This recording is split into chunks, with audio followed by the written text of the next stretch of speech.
welcome to week 6 of my gluten-free and dairy-free experiment.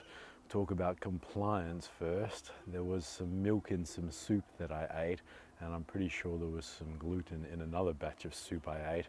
I also ate a little bit of chocolate to lead a mindfulness exercise at work. I'm hoping these updates will actually be shorter in duration from session to session. What I'll do is I'll bring up now the measures that I've been tracking. I'll first start with the objective measures. Green indicates improvement compared to baseline. You can see that most of them have some modest improvements. There's been a notable reduction in my fasting blood glucose levels.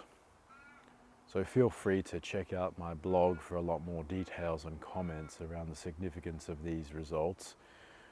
I'm going to move now to the wellness measures, and no measures regressed backwards. However, the rate of improvement has slowed down. The blue numbers here indicate that the improvement has been sustained or slightly regressed, but no further than baseline. The green is indicating still modest improvements in some of the measures there. So now we'll go to the symptomatic measures, and again I think they've kind of leveled out a little bit some of the progress here, with some modest improvements in 2 of the measures again. I have to include these pictures to keep my fan base happy.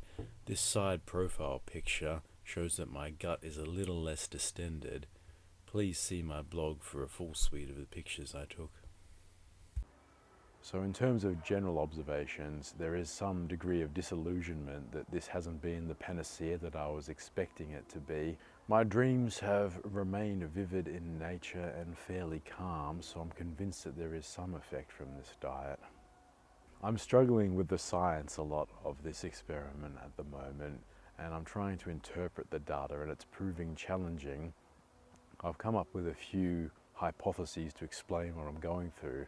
One is that I've habituated to a better baseline functioning, though it's not as pronounced as the initial period of kind of getting diminishing returns.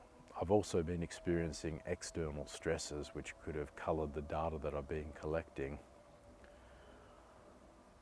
The other thing that I've kind of noted is I've increased my calorie intake slightly so that the weight loss hasn't been as rapid, and the implication of this is I've been eating simpler foods and a lot of sugar, which is probably more detrimental to my health than the gluten and dairy ever was, but I'm not going to be able to know that till the end of the experiment.